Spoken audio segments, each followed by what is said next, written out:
Hello everybody, कैसे हैं आप सब लोग। मैं विनायक लर्निंग क्लासेस से पंकज सर आप सभी का स्वागत करता हूं बिल्कुल मेरे नए वाले सेशन के अंदर, जो है अपना यूनिट नंबर 1 चल रहा है। आपका units and physical world and measurement, और आपका चैप्टर नंबर 2 है यूनिट्स एंड मेजरमेंट। इसका जो अपना होने वाला है लेक्चर नंबर 8 होने वाला है इस यूनिट का, और ये बहुत ही इंपॉर्टेंट लेक्चर है। इस लेक्चर्स में अपन कुछ सम प्रैक्टिकल यूनिट्स पढ़ेंगे जो आपके आगे जाके फ्यूचर में बहुत ज्यादा काम आएंगे, तो इसको आप ध्यान से देखिए। बिगर यूनिट, स्मॉलर यूनिट सब देखेंगे अपन यहाँ पे, और ये यूनिट्स आप नोट करें अपनी कॉपी के अंदर, ताकि आप जब भी आगे जाके कोई कंपटीशन एग्जाम इंजीनियरिंग लाइन में जाएं या फिर नीट फाइट करें आप, तो वहां पे आपकी ये सब चीजें बहुत काम आती है। छोटी छोटी चीजें आगे जाके बहुत यूज आती हैं, और अगर आगे आगे जाके कोई कंपटीशन एग्जाम में भी जाओगे तो वहां पे भी ये चीज बहुत ज्यादा काम आने वाली है। और एक बात कहना चाहता हूँ कि चैनल सब्सक्राइब नहीं करा है तो सब्सक्राइब कर लीजिए, लाइक भी कर दीजिए, और अपने फ्रेंड्स में भी इसको शेयर कर दीजिए, और कॉपी पेन लेके बैठिए और नोट करते रहिए। तो समझिए, अपना जो टॉपिक है आज का 11th क्लास के लिए, 11th फिजिक्स के लिए, वो है सम प्रैक्टिकल यूनिट्स जो आपके यूज में आती है। तो इसमें अपन सबसे पहले पढ़ेंगे कुछ स्मॉल डिस्टेंसेस पढ़ेंगे, फिर अपन कुछ लार्ज डिस्टेंसेस पढ़ेंगे। तो स्मॉल डिस्टेंसेस में जो अपने पहला है फॉर वेरी स्मॉल डिस्टेंसेस। तो स्मॉल डिस्टेंस में पहला नाम जो है आपका फर्मी। और फर्मी क्या होता है?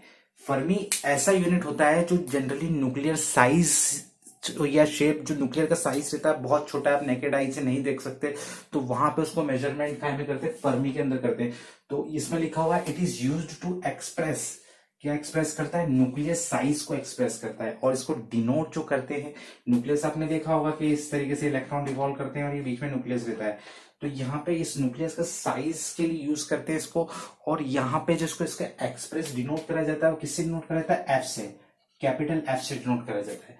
और आप देख सकते हैं 1 फर्मी इक्वल टू जो होता है वो होता है 10⁻⁻15 मीटर। मतलब इतना छोटा होता है कि 10⁻⁻15 मीटर, मतलब बहुत ही छोटा छोटा छोटा होता है। ठीक है, इसके बाद सेकंड जो आता है, इसकी जो वैल्यू हो जाएगी वो कितनी हो जाएगी? 10⁻⁻15 मीटर। आप इसको नोट कर लीजिए। फिर अगला जो नेक्स्ट आने वाला है वो आपका है एंगस्ट्रॉम। एंगस्ट्रॉम जो इसको डिनोट करते हैं वो अपन ए के ऊपर ऐसे 0 लगा देते हैं। तो 1 एंगस्ट्रॉम, एंगस्ट्रॉम जनरली जो यूज आता है एंगस्ट्रॉम, वो this is a unit used to measure the wavelength of light. आपको पता है जनरली जो लाइट जो जिस फॉर्म में चलती है वो आपको ध्यान होना चाहिए, वेव के फॉर्म में चलती है, वो इस तरीके से चलती है लाइट। तो उनका कुछ ना कुछ वेवलेंथ होता है। तो जब उसका वेवलेंथ होगा तो डेफिनेटली उसको मेजरमेंट करेंगे, तो वो लाइट जिस फॉर्म में चलती है तो उसको मेजर करने के लिए एंगस्ट्रॉम का यूज आता है। तो 1 एंगस्ट्रॉम इक्वल टू होता है 10⁻⁻10 मीटर। और अगर इसको आप सेंटीमीटर में लिखने जाएंगे तो वो हो जाएगा 10⁻⁻8 सेंटीमीटर। ठीक है, थोड़ा सा काम और हो जाएगा, तो आप ये भी लिखना चाहे तो ये भी लिख सकते हैं, मगर आपको ध्यान रखना 1 एंगस्ट्रॉम इक्वल टू 10⁻�10 मीटर होता है। ये अपने दिमाग में रख लीजिए और इसको कॉपी में भी लिख लीजिए। उसके बाद आता है नैनोमीटर। नैनो जो टेक्नोलॉजी होती है, अभी जो टेक्नोलॉजी चल रही है वो आपकी नैनो टेक्नोलॉजी चल रही है। बहुत ज्यादा छोटी छोटी, जो पहले बड़ी बड़ी चीजें होती थी, अब उनको इतना छोटा कर दिया गया है कि उसको छोटे छोटे चिप में भी फिक्स कर दिया गया है। ठीक है, अब ये क्या होता है nanometre? This unit is used to measure the wavelength of light and other radiation. मतलब इसको जो यूज करा जाता है, एक तो वेवलेंथ ऑफ लाइट के लिए यूज करा जाता है, और कुछ अलग रेडिएशन, बहुत सारे रेडिएशन होते हैं, जैसे कि अल्ट्रावायलेट रेज होती है, इंफ्रारेड रेज होती है। तो ये सब जो रेडिएशन मेजर होता है वो किसके यूज से होता है? वो मेजर करते हैं अपन नैनो में। तो 1 नैनोमीटर इक्वल टू 10⁻⁹ नैनो मतलब 10⁻⁹ इतना छोटा होता है। तो इसकी वैल्यू ये है, इसको भी आप नोट करेंगे। ठीक है, तो ये अपने प्रैक्टिकल यूनिट में 3 पढ़ लिए हैं, फिर आगे और लेके आ रहा हूं, आप इसको नोट कीजिए। फिर आगे बढ़ते हैं अपन, और आगे और पढ़ेंगे अपन, उसमें अपन और स्मॉलर भी पढ़ेंगे और बिगर भी पढ़ेंगे। तो आगे मिलते हैं, आगे देख लेते हैं। आगे जो अपना है वो 4th वाला है, जो स्मॉलर यूनिट में है वो है माइक्रोन। माइक्रोन क्या होता है? माइक्रोन मतलब छोटी यूनिट में यूज होता है। This unit is used to measure the extremely small thickness and size. जैसे कि माइक्रो ऑर्गेनिज्म जो होते हैं वो बहुत छोटे छोटे होते हैं, बायोलॉजी में यूज होता है इसका, जनरली बायोलॉजी के अंदर बहुत ज्यादा यूज होता है इसका माइक्रोन का। 1 माइक्रोमीटर इक्वल टू होता है 10⁻⁻6 मीटर। कितना होता है? 1 माइक्रोमीटर इक्वल टू होता है 10⁻⁻6 मीटर। मतलब माइक्रो यहाँ पे इस तरीके से लिखा हुआ है ना, माइक्रो मतलब ऐसे यू लिख के और इस तरीके से इसको ऐसा लिख दिया गया है। तो इसको जो डिनोट करेंगे इसको क्या बोलेंगे अपन? माइक्रो। ठीक है, ये माइक्रो, और आगे metre, m for metre. Metre किसका यूनिट होता है? डिस्टेंस का। ठीक है। फिर अपन ये सारी कितनी हो गई, स्मॉल यूनिट्स हो गई, स्मॉल स्मॉल डिस्टेंसेस हो गई। अब अपन आ रहे हैं वेरी लार्ज डिस्टेंसेस, तो लिखा हुआ है फॉर वेरी लार्ज डिस्टेंसेस। अब लार्ज डिस्टेंसेस कौन कौन सी होती है वो अपन देख लेते हैं। पहला है लाइट ईयर। बहुत बार ऑब्जेक्टिव में क्वेश्चन आता है कि light year is a unit of, तो उसमें ऑप्शन आपको मिलते हैं, जो ऑप्शंस जो आपको मिलते हैं लाइट ईयर वाले में, वो आपको ऑप्शन मिलते हैं डिस्टेंस, लाइट, टाइम, या फिर बहुत सारे अदर, नन ऑफ दिस। ठीक है, तो बच्चे उसके अंदर जिसको नॉलेज नहीं है इस बारे में, तो बच्चे उसके अंदर जो ऑप्शन लगा के आते हैं वो लाइट लगा देते हैं। बट यहाँ पे लाइट ईयर जो डिस्टेंस होता है किसका होता है, डिस्टेंस। लाइट ईयर जो यूनिट होता है किसका यूनिट होता है, डिस्टेंस का। तो आपको ध्यान देना है, तो लाइट ईयर किसका यूनिट होता है, मतलब एक तरीके से कि 1 ईयर के अंदर किसी भी वैक्यूम के अंदर जो लाइट को चलने में जो टाइम लगेगा उसको बोलेंगे लाइट ईयर।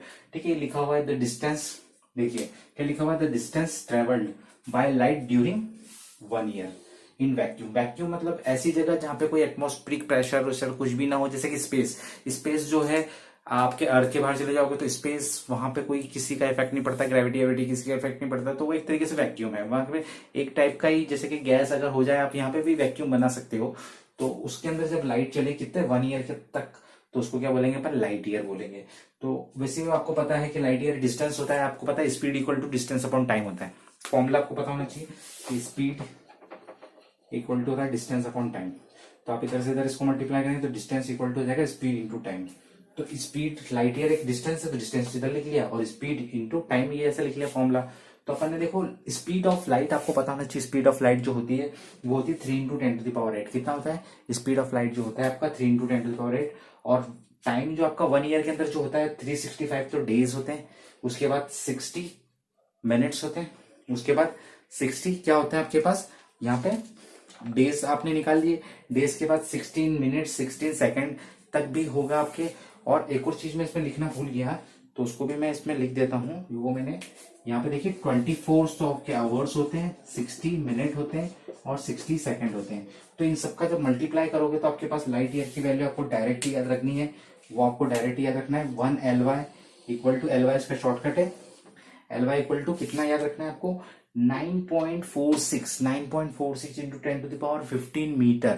ये होता है लाइट ईयर का वैल्यू। क्या होता है 9.46 इंटू 10⁻15 मीटर। 9.46 इंटू 10⁻15 मीटर क्या होता है, इक्वल टू 1 लाइट ईयर। ये वैल्यू आप आपको डायरेक्ट याद रखनी है।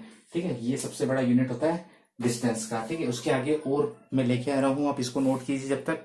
फिर इसके बाद नेक्स्ट देखते हैं अपन, एस्ट्रोनॉमिकल यूनिट है, फिर उसके बाद पार्सेक है, 2 और हैं।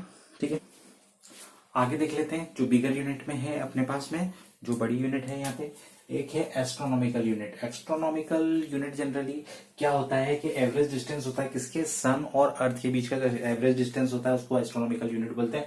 ये लिखा हुआ है, आप देख लीजिए, the average distance between the sun and earth is known as one astronomical unit. ठीक है, it is denoted by AU। AU से डिनोट करते हैं इसको, AU से।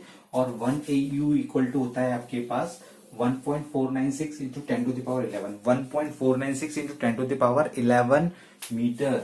ठीक है, 1 AU equal to 1.496 into 10⁻11 metre. उसके बाद अगला आता है parsec. Parsec is stand for parallactic second. Parallactic second इसका फुल फॉर्म, इसका फुल फॉर्म है किसका, पार्सेक का। 1 पार्सेक इक्वल टू होता है आपके पास 3.08 इंटू 10⁻16 मीटर। एक तरीके से अगर देखा जाए तो डिस्टेंस की जो सबसे बड़ी यूनिट जो होती है वो पार्सेक होती है। ये आपके माइंड में होना चाहिए हमेशा। बहुत बार एग्जाम्स में पूछा जाता है कि व्हाट इज द लार्जेस्ट, या फिर what is the largest unit of distance.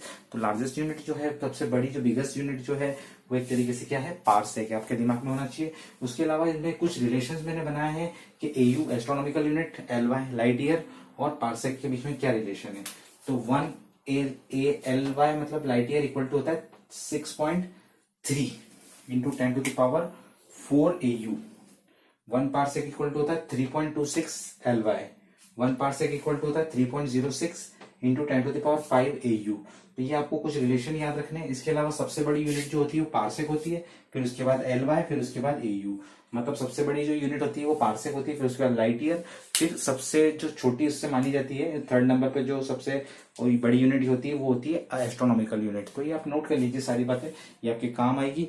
फिर आगे अपन पढ़ते हैं मासेस के बारे में, वो आपको बताऊंगा मैं, वो भी आपके काम आते हैं। तो ये आप डिस्टेंस के बारे में जो यूनिट्स हैं इनके बारे में बता दिया है, तो आप इसको आगे देख लेते हैं। सब स्पेशल यूनिट्स जो है अपने पास मासेस की, मासेस के बारे में आप जान लीजिए, वेट को मेजर करता है एक तरीके से। तो आपके पास है some special units of masses, ठीक है, some special unit of mass. तो some small units of mass for small units for small masses के बारे में बात करेंगे। तो पहला है आपका एटॉमिक मास यूनिट, जिसको बोला था AMU। 1 AMU इक्वल टू होता है 1/12 into mass of 1 atom of C12 atom, ठीक है। जो भी आपका C12 कार्बन का जो एटॉमिक नंबर होता है 6, मतलब उसका जो मास नंबर होता है वो 12 होता है।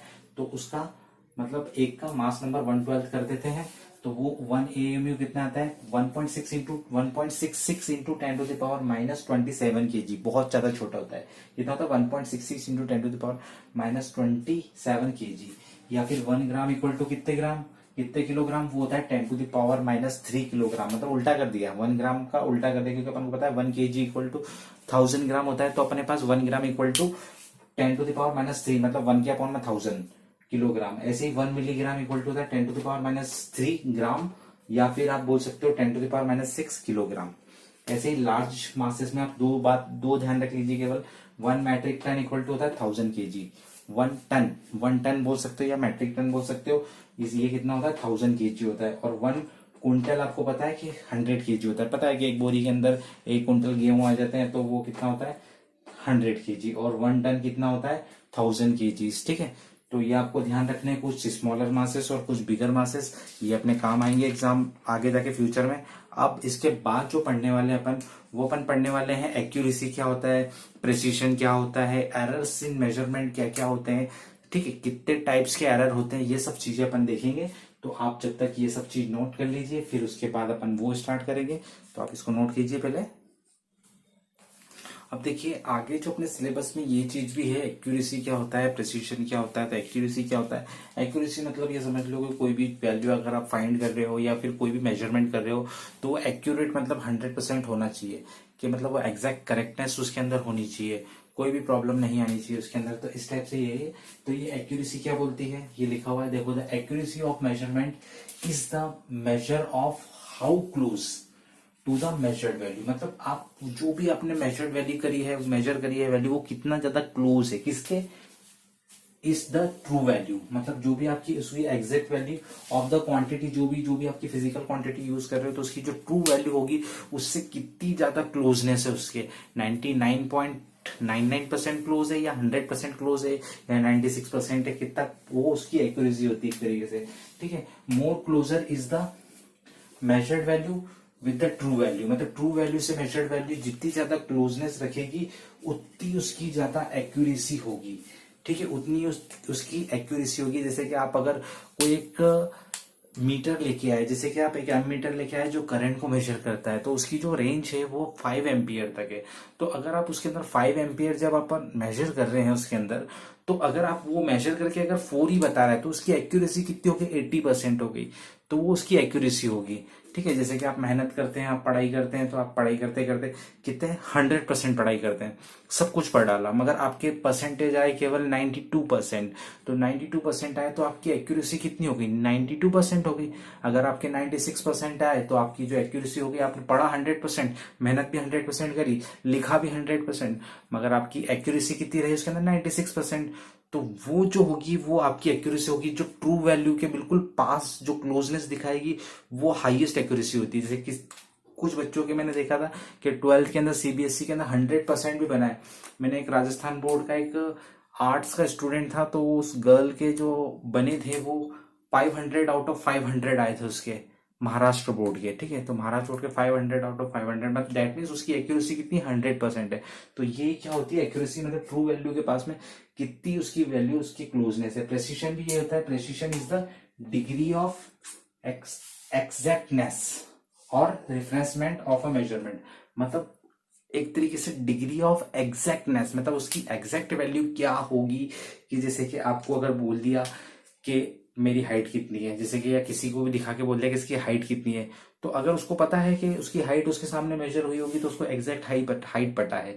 मगर उसको अगर नहीं पता है तो वो ऐसे ही बोल देगा इतनी हो सकती है, ठीक है, इतने मीटर बोल देगा, इतने सेंटीमीटर बोल देगा, या फिर इतने फीट बोल देगा, इतनी इसकी लेंथ है, इससे इतना उसका वेट है। तो अगर उसको पता है कि उसका वेट एग्जैक्ट पता है तो एग्जैक्टनेस जो होगी वो उसका प्रेसिशन होता है एक तरीके से। तो ये आपको ध्यान रखना है, एक्यूरेसी और प्रेसिशन क्या होता है। तो आज के लेक्चर में बस इतना ही, आप इसको नोट जरूर कर लीजिए और अपने फ्रेंड्स में भी शेयर कर दीजिए, और ध्यान से देखिए, सब चीजें बहुत काम की हैं, आपके बहुत आगे जाके फ्यूचर में काम आने वाली है। इसके बाद जो अगले लेक्चर में आपको मिलने वाला है वो एरर्स इन मेजरमेंट मिलने वाला है। कितने टाइप्स के एरर होते हैं, कौन कौन से एरर कहाँ कहाँ यूज होते हैं, वो आगे जाके आपके काम आएंगे, कौन कौन से एरर होते हैं, और एक डायमेंशनल फॉर्मूले के बारे में अपन पढ़ेंगे। डायमेंशनल फॉर्मूला आपका बहुत इंपॉर्टेंट पार्ट है, इस पार्ट के अंदर भी आगे जाके भी आपके फ्यूचर में बहुत ज्यादा काम आने वाला है। तो आप इसको नोट कर लीजिए, चैनल सब्सक्राइब नहीं करा तो सब्सक्राइब कर लीजिए, और लाइक भी कर दीजिए, और अपने फ्रेंड्स में इसको शेयर कर दीजिए, और नोट जरूर कीजिए। मिलते हैं अगले लेक्चर में, तब तक के लिए मैं विनायक लर्निंग क्लासेस से पंकज सर। पढ़ते रहिए, आगे बढ़ते रहिए, और माता पिता का नाम रोशन करते रहिए। जय हिंद, जय भारत।